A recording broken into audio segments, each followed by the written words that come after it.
Kira-kira Gimana gua gimana? bilang kayak gitu Pak Ustadz, kafir aku enggak? Iya, saya tanya Islam atau Kristen gitu. Enggak, kira-kira gua bilang Pak Ustadz, Assalamualaikum Pak Ustadz. Saya bukan Islam. Kafir enggak saya Ustadz? Ya enggak lah. Tergantung aturan Enggak lah. dari agamamu. Kalau agama saya enggak ada kafir-kafir Pak Ustadz. Ya iya, kalaunya aturan di agama kami yang berkaitan akidah, ya Bang ya, berkaitan akidah, bukan hubungan sesama manusia, itu fatal gitu. Emang saya enggak manusia Pak Ustadz? Ya, yang berhubungan dengan manusia ibaratnya bisnis atau berngomong yang lain selain masalah akidah, ya enggak apa-apa, no problem. No problem ya. Tapi kalau Iya. yang kayak gini itu ada Assalamualaikum Pak Ustadz, kafir saya enggak? Assalamualaikum. Nah, kami punya juga literasinya. Kami jawab waalaikum. Nah, tuh. Iya, kan saya Kristen Pak Ustadz. Kalau saya bilang kayak Hmm. gitu, kafir enggak saya Pak Ustadz? Tergantung agama Anda. Saya udah bilang tadi Pak Ustadz, saya Kristen Pak Ustadz. Ada nggak aturannya di agama Anda? Bilang Kalau di assalamualaikum agama kafir. saya enggak, oh enggak ada di agama saya Pak Ustadz. Berarti nggak ada, nggak kafir bagi agama Anda. Udah, gitu. Saya kan tanya ke agama Pak Ustadz. Kan ini debat Islam Kristen Pak Ustadz. Kalau ke agama saya mengucapkan hari besar, ya hari besar umat di luar umat Islam itu haram hukumnya. Kafir lah saya Pak Ustadz ya. Bukan kafir atau tidaknya. Yang penting jelas haram hukumnya gitu. Berarti manusia haram lah saya Pak Ustadz ya. Nah, terserah kau lah kalau kau anggap diri kau gitu.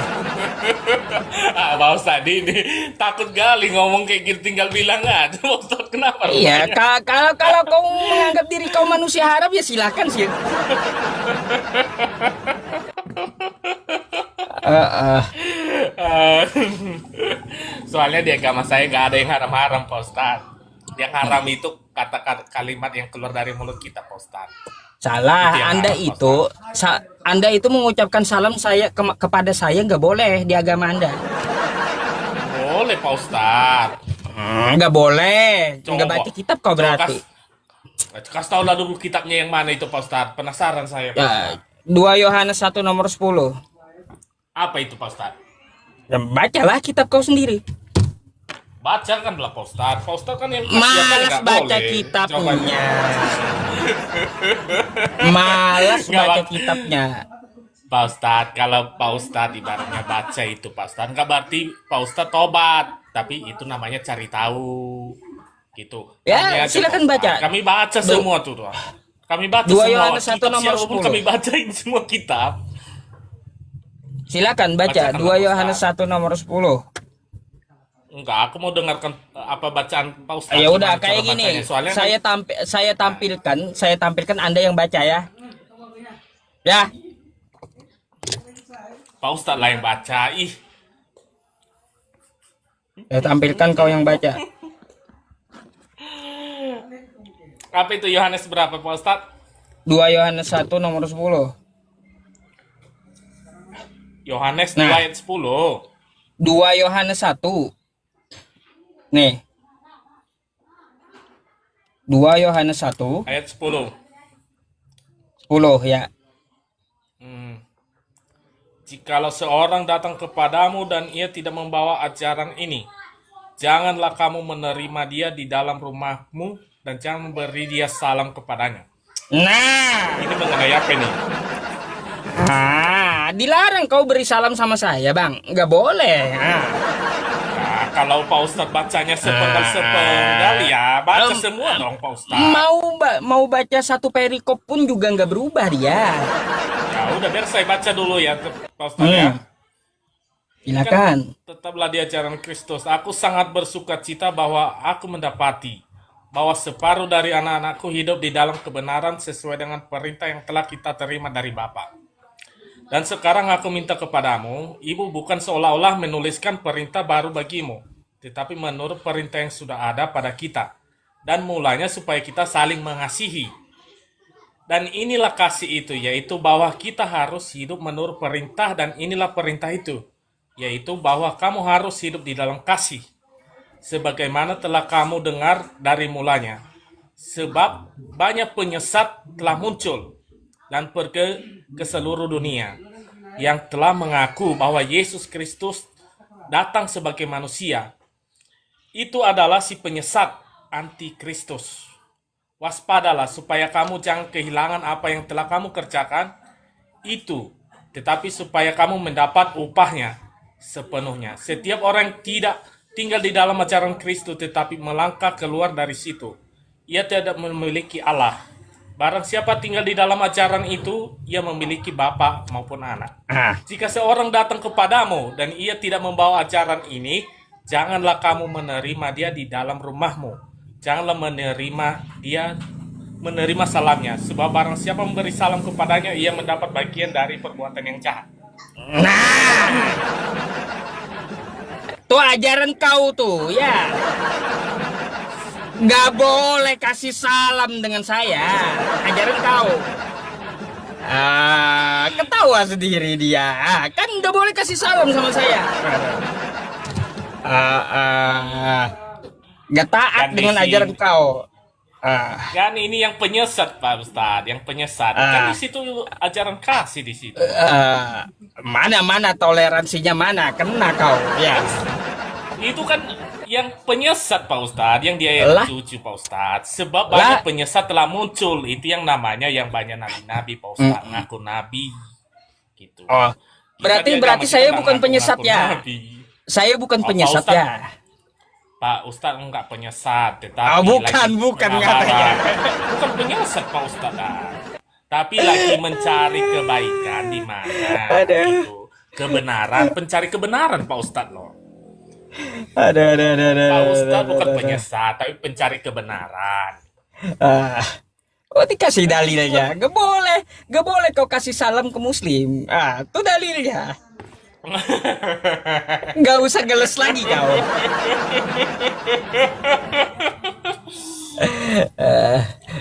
Kena batunya ya teman-teman.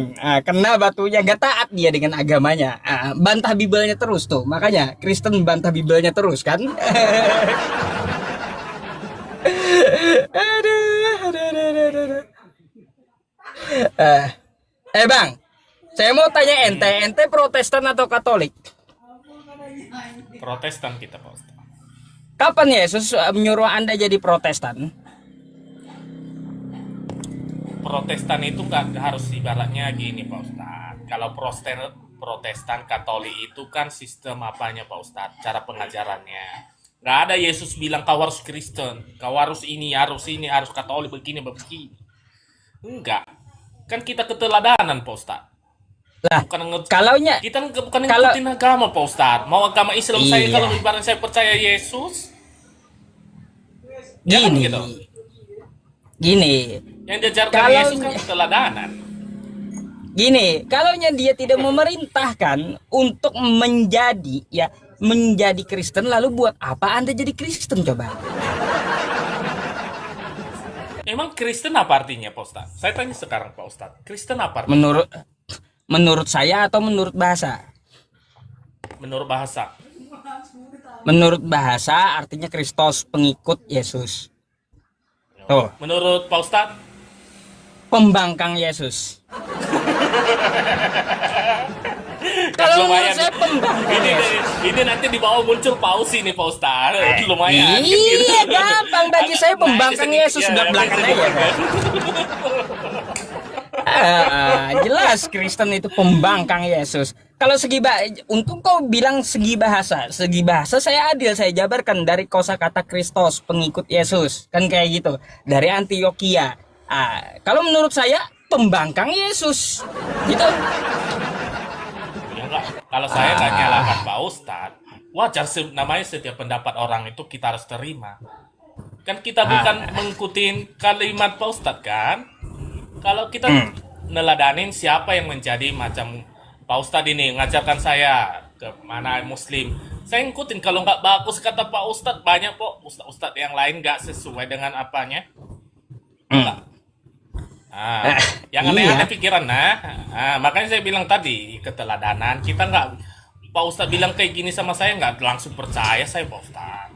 Nggak Ya langsung, tapi menuruti saya perhatikan keteladanan, mana kebaikannya, mana saya teladani gitu. menuruti keteladanan Yesus masa harus jadi lewat jalur Kristen atau Katolik? Nggak harus, Nggak harus kan? nggak harus. Ah, terus apa alasannya Anda jadi Kristen? Keimanan saya, Eh, apa tuh? keimanan saya. Ikut-ikutan, imani saja. Bukan ikut-ikutan Pak Ustadz, yang sebelah mah yang ikut-ikutan Pak Ustadz. Ah, Kita nggak ikut-ikutan, kan udah saya bilang dari awal tadi. Kita nggak apa, Aduh. berdasarkan logika kita punya apa namanya pemahaman ini baik, ini kita ikutin, kan keteladanan. apa yang Anda ikuti keteladanan Yesus? Emang Yesus lakukan apa rupanya? Sujud? Sujud? Kapan Anda sujud? Sujud saya nggak harus saya ubar-ubar di tempat umum. Iya. Iya lah.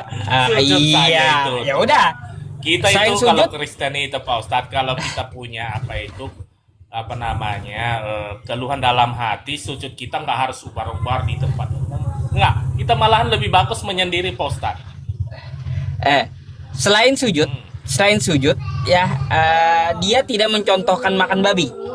Dia makan ikan goreng. Dari mana Pak Ustadz? Nggak ada ikan goreng di situ, mengarang aja Pak Ustadz. Lah, Yesus makan ikan goreng loh. Nggak ada ikan Udah goreng. dibilang. Ngarang. Tunjukkan lagi. Aku mau lihat Kristen yang nggak percaya bau pada Yesus tahu. makan ikan goreng. Tunjukkan ikan goreng ini. Aduh. Astagfirullah teman-teman. Gak percaya dia Yesus makan ikan goreng. Lukas 24 Lukas 24 nomor 42.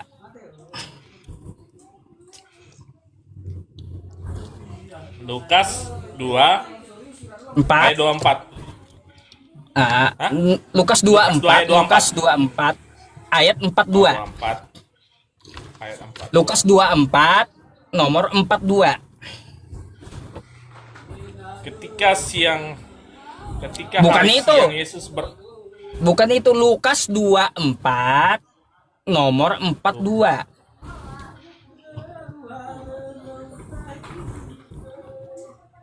lalu mereka memberikan kepadanya sepotong ikan goreng.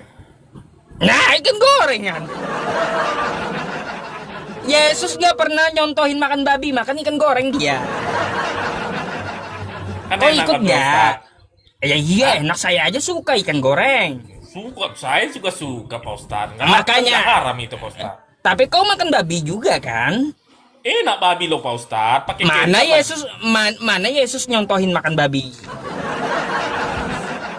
Emang pada saat itu ada Pak Ustadz di situ rupanya. Lah, kan semuanya harus dari contoh Yesus. Teladan Yesus. Mana Yesusnya makan babi? Hayo. Masa harus saya ngikut biar makan babi enggak dia? Ya makanya kata ikut Yesus. Ada aja. Masa berarti kalau nggak ada di situ makan ikan paus, berarti nggak boleh makan ikan paus dong Pak Ustadz. Soalnya nggak ada Lah, di macam kitab Pak mana? Ustadz ya. Kan ada tertulis di Kekurangan- kitab Anda toh. Kekurangan gizi lah kita Pak Ustadz. Kalau kayak gitu. Masa setiap nama saya dikasih tahu di situ. Itu Makanya acara saya apa? makanya saya Ada bilang sayur wortel di situ dia makan wortel.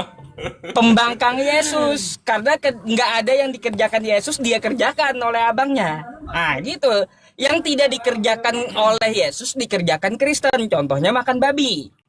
Makanya membangkang dengan Pak. Yesus Kristen itu. Pak Ustadz kan banyaknya ke apa namanya yang porsinya itu mengenai makanan. Kalau kita makanan kita iman, kepercayaan Pak Ustadz, bukan makanan yang beginian Pak Ustadz. Pak Ustadz baca sekarang Bible lagi lah, ibaratnya lebih detail lagi sehingga mengerti. sekarang gini. Sekarang saya tanya lagi. Kau betul-betul mengikuti Yesus nggak? Kau menyembah Yesus atau tidak? Menyembah Yesus saya Pak Ustadz. Padahal Yesus menyembah Tuhannya loh, menyembah Allah. Ya iya. Lalu kenapa Kan Anda itu sembah bukan Yesusnya? Yesusnya baru menyuruh berupa menyembah manusia, Allah. Ustaz. Itu kan Yesusnya firman.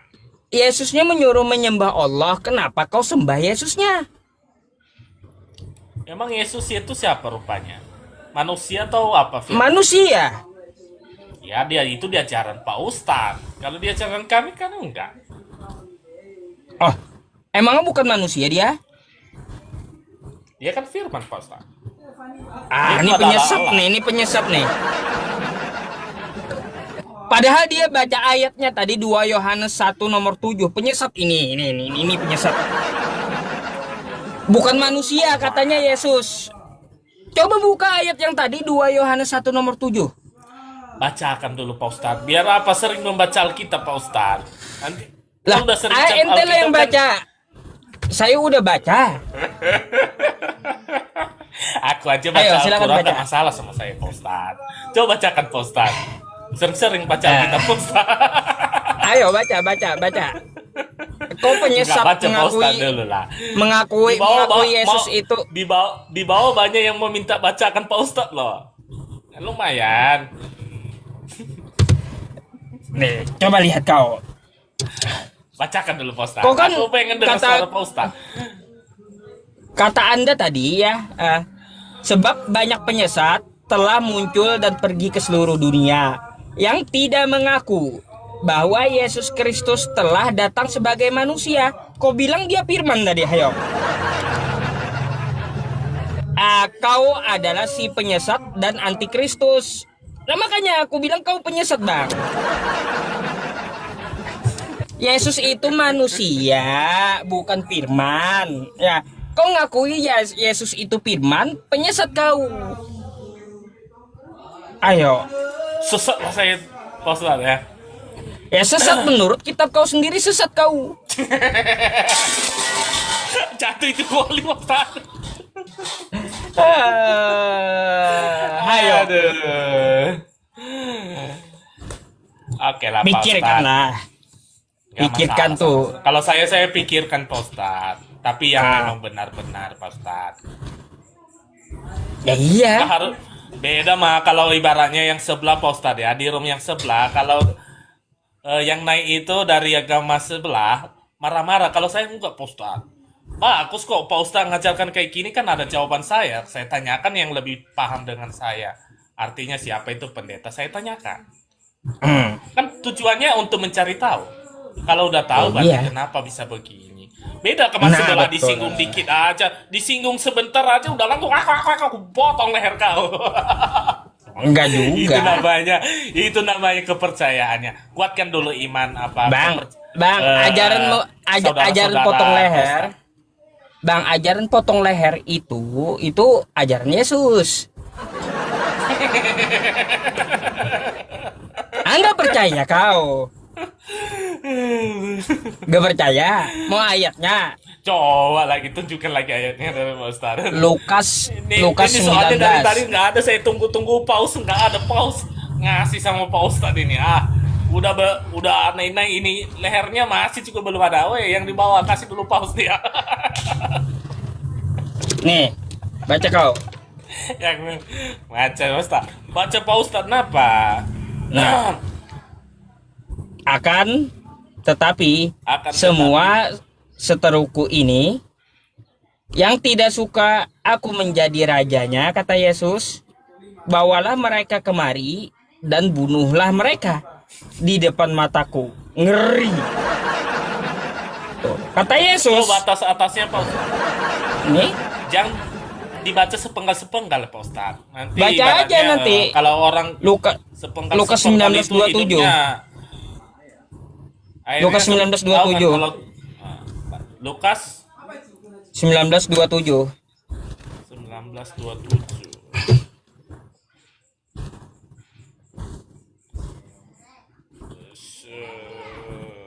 Jadi ajaran Itu bunuh mah perumpamaan Pak Ustadz. perumpamaannya di atas.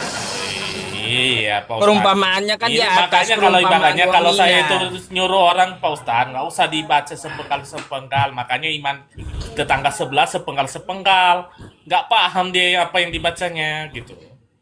Kalau kita mah Ya, kita coba baca coba. seluruh baru kita dapat intisarnya apa gitu. Ini perumpamaan Pak Ustaz. Ah, kayak gitu. Udah? Gak ada lagi dah. Iya kan Pak Ustaz? Ah, Udah, kalau saya perumpamaannya nggak kan di banyak-banyak atas. Pak Ustaz. Apa tuh? Kamu mau tanya nih. Ah, Mau tanya apa? intisarinya kan itu, mau tanya kayak gini Pak Ustaz. Itu kenapa sih saya Pak Ustaz ya? Eh, itu banyak berseliweran ya di YouTube, di TikTok. Banyak juga ustadz-ustadz ini yang ibaratnya menggambar macam gini, satu contoh lah. eh Boleh beristri satu sampai empat ya Pak Ustadz ya. Ya terus? Banyak yang dibahas itu kenapa kawin mengawin sih Pak Ustadz. Ibaratnya yang diajarkan kenapa ibaratnya keteguhan iman aja Pak Ustadz. Ibaratnya Nabi kita seperti ini, tapi ini banyak yang diapain selangkangan semua Pak Ustadz. Itulah Islam lengkap semua. Dari kita bangun tidur sampai tidur kembali itu ada pelajarannya. Iya, Itu Islam. masalahnya kalau saya Lengkap. kalau itu yang dibahas, iya masalahnya kalau itu terus kemudian dibahas ke kepala saya, jadi intinya tujuan saya ke situ jadinya Pak Ustadz. Lah, kayak Selangkangan gini, semua jadinya. Islam itu datang untuk mengatur poligami. Karena Yesus nggak ada mengatur dan melarang poligami, nggak ada. Oh. Kalau Pak Ustadz poligami itu Diatur batas ya? dulu kan Salomo ya Daud 1000 tuh istrinya, Salomo 700. Iya. Datang Yesus, nggak diatur Yesus, nggak ada dia melarang ataupun mengatur poligami. Datang Islam membatasi poligami, nggak boleh lagi sampai 1000, cukup 4, itu pun syaratnya banyak, harus adil. Ada dalam Quran surah An-Nisa ayat 3 tuh, wa in khiftum alla tuqsitu fil yatama fankihu ma tabalakum minan nisa'i masna wa sulasa wa ruba' fa in khiftum alla ta'dilu fawahidah. Jika tidak mampu berlaku adil, jadi menikah satu saja. Makanya Islam itu datang membatasi. Bilang nggak Gimana mampu mau adil adil, itu Pak Ustadz? Kayak gini, di satu malam pertama aja kita bilang malam pertama Pak Ustadz ya. Kalau yang ini pengen, yang ini pengen, gimana mau adil Pak Ustadz? Oh, kekuatannya gimana itu bagi-baginya itu Pak Ustadz? ya kalau yang nggak mampu Pakai obat adil lah, menikah Ustaz, ya. satu saja. Makanya dalam Islam menikah satu saja. Itu istrinya kalau boleh tidurnya satu kamar gitu Pak Ustadz, atau dibeda-bedakan kamarnya? Nggak boleh juga, nggak boleh satu rumah. Oh, nggak boleh satu rumah. Nggak boleh, ada aturannya. Berarti nggak boleh sama tahu lah, ibaratnya kayak di sini nggak boleh, kayak di sini Nggak kayak boleh. gini, nggak boleh sama tahu mereka lah ya. Kita Nggak aja boleh. yang tahu itu Pak Ustadz ya. Iya. Enak Jadi- banget laki-laki Pak Ustadz. Di Gini ajaran Pak masalahnya, Ustadz. masalahnya kayak gini ya, itu harus adil dari segi ilmu agama, mendidik agama, keuangan kuat, ilmu mumpuni, kesehatan mumpuni, kayak gitu. Pantes banyak yang korupsi ya Pak Ustadz ya. Karena banyak-banyak istrinya Pak Ustadz ya. Nggak ada hubungannya dengan korupsi, Bang. Ya kenapa Mas- Pak Ustadz? Masalahnya kayak gini, Bang. Masalahnya Ya. kayak gini. Abang tahu nggak Yesus itu tidak mengatur poligami, kenapa? Kenapa Pak Ustadz? Karena Yesus dari nenek moyang yang poligami. Andai tidak ada poligami di dunia ini, Kristen kagak punya Tuhan hari ini. Serius. Tapi salut juga aku dengan ajaran orang Pak Ustadz ya. Salut juga aku. Kenapa? Ibaratnya unlimited gitu. Yang penting 4. Ceraikan 1, Enggak. tambah 1. Menikah satu Supaya saja. pas 4 terus. Itu Menikah namanya satu saja. unlimited, Pak Ustadz. Menikah satu saja. Pak ini khiftum alla ta'dilu fawahidah au ma malakat Unlimited itu Pak aymanukum. Ustadz. Katanya Jadi- 4. Itu namanya kalau ibaratnya politik aja itu Pak Ustadz. Gak usah protes, Bang. Islam mengatur poligami. Tapi kan Karena Kristen Tuhan itu protes Tuhan Pak Ustadz. Anda, Yang nggak benar harus diprotes. Karena Tuhan- nggak boleh diprotes acaranya. karena Tuhan Anda dari hasil poligami juga masalahnya. Iya. Dari mana poligami? Orang nggak bercacat kok gimana? Coba. Loh, coba kamu lihat kitabmu. Nah, Yesus anak Daud, betul? hmm, Daud istrinya berapa? banyak bos. 1000 kan? Yang menurunkan Yesus istri ke berapa? Pak Ustadz lah jawabannya. Istri ke-12. Poligami. Karena ada poligami, ya baru ada Tuhan Kristen gitu. Yang di bawah itu Pak Ustadz, pengikut-pengikut Pak Ustadz nggak ada, turunkan katanya, soalnya nggak bikin marah. Lah, kan kayak gitu. Karena ada poligami di poligaminya Daud, Kristen punya Tuhan hari ini. Coba kalau Daud tidak berpoligami, Kristen nyembah apa hari ini, Bang? Tiang listrik, pohon pisang. Gini Pak Ustadz, saya punya saran ini Pak Ustadz, kalau boleh Pak Ustadz. Kalau boleh Pak Ustadz ya. Kalau boleh lah, Islam itu lebih bahas ajarannya lah, lebih memperkuat iman pengikutnya. Oh, ada waktunya itu saya. Internal Islam ada Kalau waktunya. ibaratnya nanti kalau banyak bahas Bible, jadi mereka baca Bible nanti semua Pak Ustadz. Lihat berhak pindah haluan. Semua itu Pak Ustadz. itu nggak usah khawatir kalau saya ada kajian internal. Khawatir saya Pak Ustadz. Nggak perlu Ada lagi khawatir kawan itu. saya nanti. Kalau Kristen semua kan pusing kita Pak Ustadz. Buktinya mayoritas di sana Amerika sana juga kayak gitu. Pusing juga kita kan Pak Ustadz. Jadi harus ada perbedaan Pak Ustadz. Saya senang dengan adanya Pak Ustadz. Saya senang juga dengan adanya saya dengan yang agama yang berbeda juga Pak Ustadz. Oke. Ada lagi, Bang? Cocok Pak Ustadz ya. Itu aja sama Oke. saya Pak Ustadz. Thank you ya. Thank you ya. Oke. Makasih, selamat malam. Malam. Iya, janganlah kau cuma poligami. Tuhanmu pun dah hasil dari poligami. Kan gitu, hasil dari poligami. Macam mana kawan?